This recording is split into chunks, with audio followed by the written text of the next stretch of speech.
इस संस्कार, इस अविद्या के कारण ही संस्कार बनते।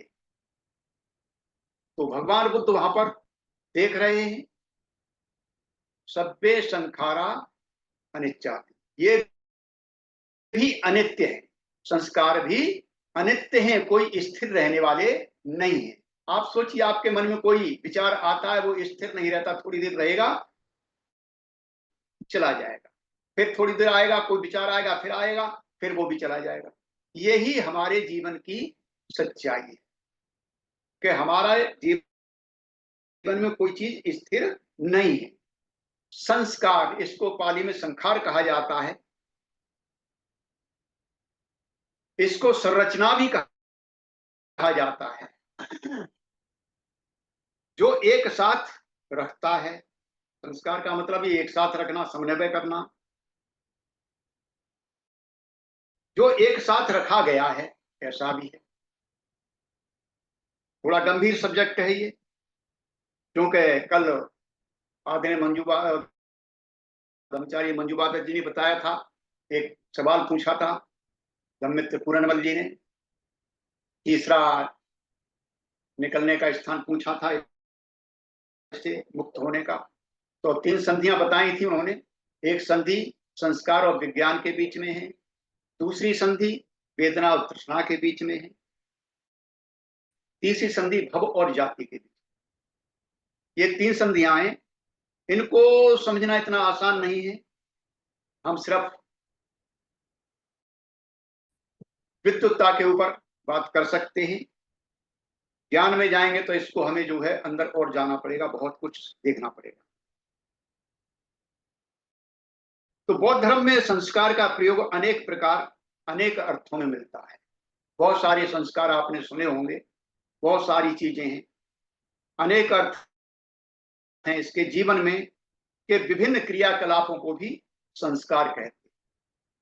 जीवन में बहुत सारे क्रियाकलाप होते हैं, आप कार्यक्रम करते रहते हैं, आपके साथ भी होते होंगे, आपने भी किए होंगे बहुत सारे संस्कार ऐसे, हाँ, जिनको जन्म का संस्कार कह सकते हैं, नामकरण संस्कार कह सकते हैं, अन्नप्राशन संस्कार कह सकते हैं, विद्यारंभण संस्कार कह सकते हैं, अन्नप्राशन, विद्यारंभण, विवाह संस्कार कह सकते हैं, उपनयन संस्कार कह सकते हैं, बौद्ध दीक्षा संस्कार कह सकते हैं। बहुत सारे संस्कार आपके जीवन में आते हैं,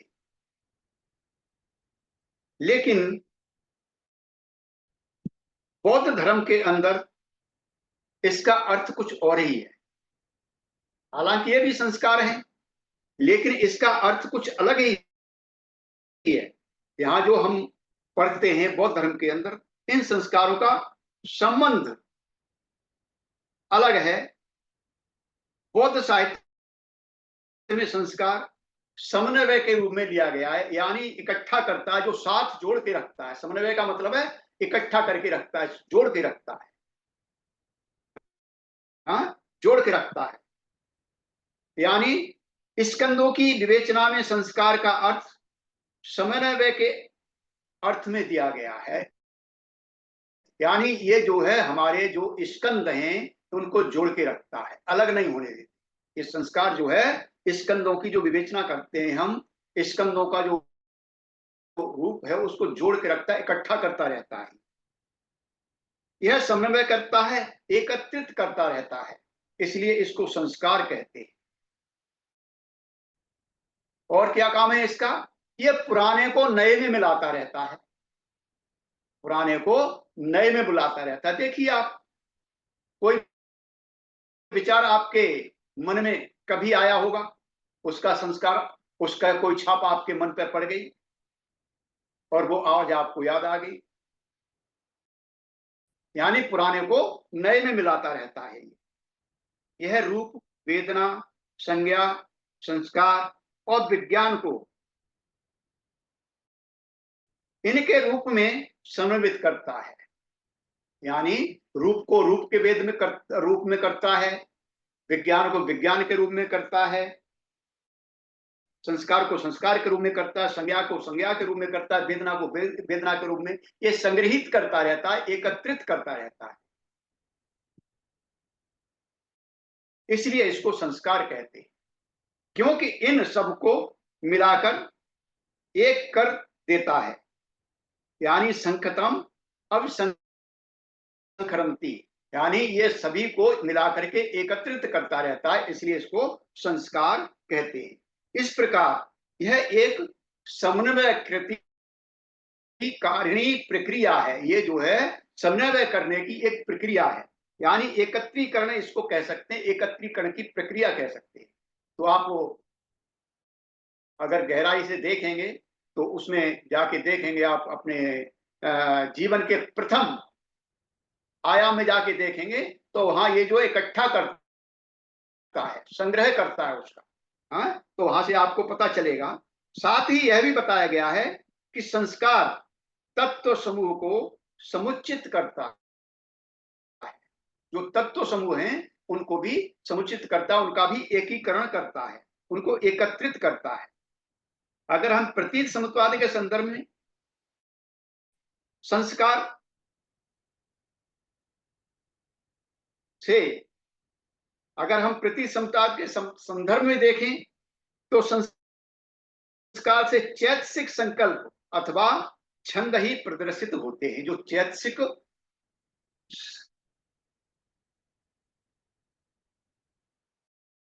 चैतसिक जो संकल्प या छंद है वो जो है इससे प्रदर्शित होते हैं, उनका आभास होता है, अभिप्रेत होते हैं। इस अर्थ में संस्कार कर्म का ही सूक्ष्म रूप, यानी संस्कार क्या है, ये भी कर्म का एक सूक्ष्म रूप है, छोटा रूप है। इसको भी हम कर्म कह सकते हैं, संस्कार को भी हम जो है कर्म कह सकते हैं। यह कर्म का सूक्ष्म और मानसिक रूप है, क्योंकि संस्कार मन में उत्पन्न होते हैं, संस्कार मन से बनते हैं, इसलिए मानसिक रूप है। इस प्रकार संस्कार मन स्थिति के अर्थ में और ऐसी क्रिया के रूप में जो विभिन्न तत्वों का समन्वय उत्पन्न करती है के अर्थ में स्पष्ट होता है। यानी जो मन स्थिति है हमारी, उसके अर्थ में देखा जाए तो ये एक क्रिया है जो विभिन्न तत्वों को एक साथ लाती है, उनका एकीकरण करती है। तो इसलिए इसको जो है हम जो है संस्कार कह सकते हैं। ये जो है यहां से इसके अर्थ को स्पष्ट कर सकते हैं थोड़ा सा एकीकरण का। संस्कार अविद्या से हेतु प्राप्त करता है, यानी अविद्या इसको हेतु देती है, सहारा देती है।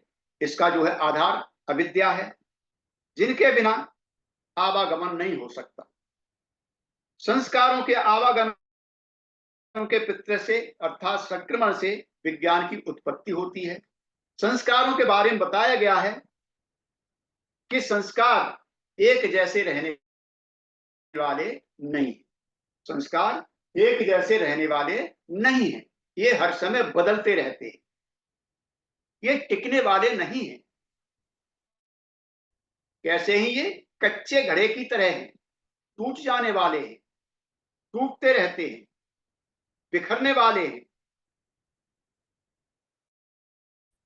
इस प्रकार के हैं कि ये किसी से उधार लिए गए, ऐसा महसूस होता है किसी से उधार लिए गए, ये हमारे नहीं हैं, आए हुए हैं कहीं ना कहीं से। जैसे धूल का बनाया हुआ नगर होता है उस तरह से ही ये, या बालू से बनाए हुए घर की तरह ढह जाने वाले हैं, ये रुकने वाले नहीं है। इसलिए तो इसको कहा गया है कि सब्बे संखारा अनित्याति, सारे संस्कार क्या हैं, अनित्य हैं, ये टूटने वाले हैं। इन संस्कारों का धर्मलोप हो जाने वाला है, ये खत्म होने वाले हैं, नष्ट होने वाले हैं, क्षणिक हैं। इन संस्कारों का जैसे बरसात के अंदर लीपन पोतन होता है, वो खत्म हो जाता है, आप घर में लीप पोत करते हो, बरसात आती है खत्म कर देती है। इसी के प्रकार है, ये मिट जाने वाले हैं, खत्म हो जाने वाले हैं। बालू के नदी के किनारों के समान हैं जो ढह जाने वाले हैं। प्रत्यय यानी कारण सामग्री के अधीन रहने वाले हैं। इनका भी अगर अविद्या खत्म हो जाएगी तो संस्कार अपने आप खत्म हो जाएंगे, कारण खत्म हो जाएगा तो संस्कार भी खत्म हो जाएंगे, ये नहीं रहेंगे। स्वभाव से ये भंगुर हैं, इनका स्वभाव जो है खत्म होने वाला भंगुर है, दुर्बल है। जिस प्रकार से दीपक की शिखा हिलती है, उसी प्रकार से ये जो है हिलने वाले अस्थिर हैं, स्थिर नहीं है। झाग यानी फेन के समान हैं, ये खत्म होने वाले हैं, सारहीन है, इनमें कोई सार नहीं है। जिस प्रकार से झाग के अंदर कोई सार नहीं होता, इसी प्रकार से इनके अंदर भी कोई सार नहीं है। संस्कार परीक्षा करने पर बिल्कुल निस्सार हैं, ये कुछ भी इसका रिजल्ट आने वाला नहीं है। ये एक जादू की तरह है। हमारे जीवन में संस्कार कैसे आते हैं? जादू की तरह आते हैं। दिखावा कुछ होता है और होता कुछ है, दिखाई कुछ देता है और कुछ होता है, माया की तरह है ये, सारहीन है। संस्कार मन चित्त के ऊपर, मन जैसे मन चित्त के मोहित करने वाले हैं, ये जो है चित्त को मोहित कर लेते हैं। संस्कार बच्चों के द्वारा मिट्टी के घर के समान है, बिखरने वाले हैं। सभी संस्कारों में जो भी होता है वो सब कारण का सामग्री से होता है। अगर कारण इसका प्रयोग किया जाएगा, सारी हलचल जो है हेतु प्रत्यय के कारण होती है। मूढ़जन इसे समझ नहीं पाते, अज्ञानी जो है इसको समझ नहीं पाते हैं, इसको स्थिर समझते हैं, इसको स्थायी समझते हैं, सब कुछ यही है और वास्तव में है कुछ भी नहीं। है कुछ भी नहीं। जो कुछ दिखाई दे रहा है वो सब खत्म होने वाला है, वो सब मिट जाने वाला है। संस्कार बौद्ध धर्म में पदार्थ का भी प्रतीक है, इनको पदार्थ भी कहा गया है। निर्माण क्रिया का भी यह तत्व का व्यवस्थापन करते हैं। संस्कार ही हमको आगे बढ़ाते हैं, संस्कार ही हमको आगे ले जाते हैं। संस्कार हमारा जो व्यवस्थापन कर रहे हैं, संस्कारों से ही हम आगे चल रहे हैं। संस्कार अगर टूट जाएंगे तो आगे हम भी नहीं चल पाएंगे, विज्ञान पैदा ही नहीं होगा। संश्लेषण और अनुकूलीकरण भी करते हैं, अच्छे लगते हैं हमको, अनुकूल लगते हैं। यह कर्म और इच्छा शक्ति का भी प्रतीक है। संस्कारों को इच्छा शक्ति भी कहा जाता है, संस्कारों से ही हम चलते हैं। अगले भव का ये प्रवेश द्वार है। संस्कारों से भी हमारा भव होता है और अगले जन्म के लिए हम जो है अपने को ले जाते हैं। ये प्रवेश मार्ग है। यहाँ से, यहीं से हम संस्कार से जो विज्ञान आएगा, इसका मतलब है कि हमारा जन्म संस्कारों से ही होने वाला है। विज्ञान जो आएगा वो हमारा जन्म होने वाला है, तो इसी संस्कार की वजह से हमारा जन्म होने वाला है। जो आगे आने वाला जो जन्म है उसका प्रवेश द्वार है। पूर्वकृत कर्मों के कारण जो प्रवृत्तियां उत्पन्न होती हैं, संस्कार कहलाते। पूर्वकृत जो कारण है, जो कर्म है हमारे, उनके कारण जो हमारे मन के अंदर प्रवृत्तियां जो उत्पन्न हो रही, वो सब क्या है? संस्कार कहलाती। राग, द्वेष, धर्म, अधर्म आदि को भी संस्कार कहते हैं। ये भी तो है, धर्म को मान के चलते हैं, ये तो हमारा चला रहा पीछे से, तो ये भी संस्कार है। इस अर्थ से संस्कार कर्म है। बौद्ध साहित्य में संस्कार को काय संस्कार, वाक संस्कार और चित्त संस्कार के रूप में वर्णित किया गया है।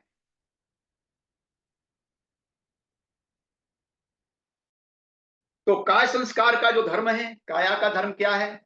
आश्वास प्रश्वास है, लेना और छोड़ना, लेना और छोड़ना, किसी भी रूप में ले लीजिए आप, एक सांस को ही मत लीजिए, कुछ और भी धर्म है इसके। खाना खाता है, निकालता है, ये धर्म है इसके। इस रूप में भी हम इनको ले सकते हैं।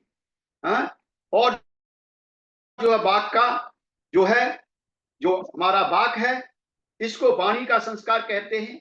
वितर्क और विचार हमारी वाणी के अंदर जो आते हैं, झलकते हैं, वाणी के हैं ये। वितर्क भी आते हैं और विचार भी आते हैं, ये सब वाणी से परिलक्षित होते हैं, इसीलिए इनको वाक संस्कार कहा जाता है।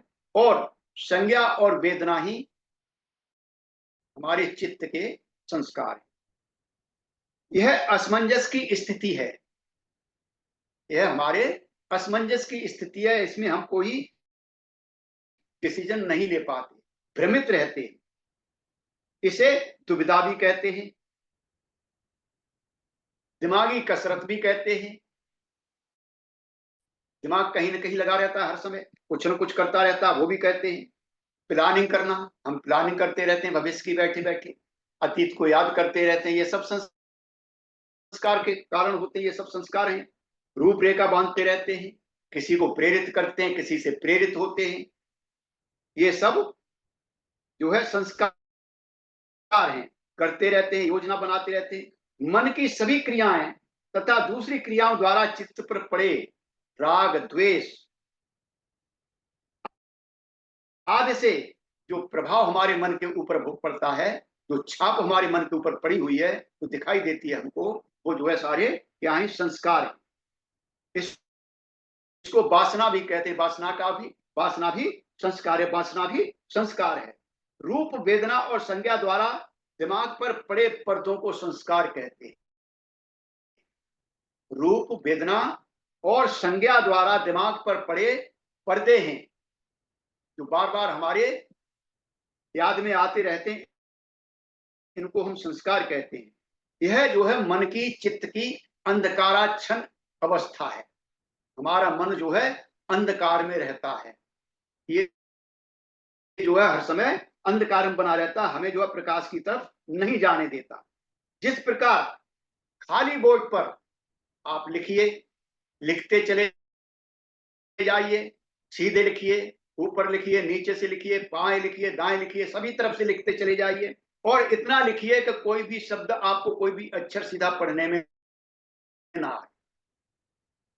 उसको आप जो है सही प्रकार से नहीं पढ़ सकते, लेकिन वो अक्षर आपने बोर्ड के ऊपर लिखे, अमिट छाप छोड़ दिया आपने बोर्ड के ऊपर। इसी तरह से संस्कार हमारे चित्त के ऊपर अमिट छाप छोड़ते रहते हैं। ये जो है समझ में कुछ भी नहीं आता।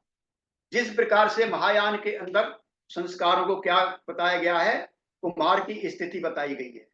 कुम्हार बर्तन बनाता है, बर्तन बना के उनको सुखाता है, पकाता है, और जब पका के निकालता है तो उसे ये पता नहीं होता कि पहला कौन सा है और दूसरा कौन सा और अंतिम कौन सा है। वो नहीं बता सकता, उनकी पहचान नहीं कर सकता।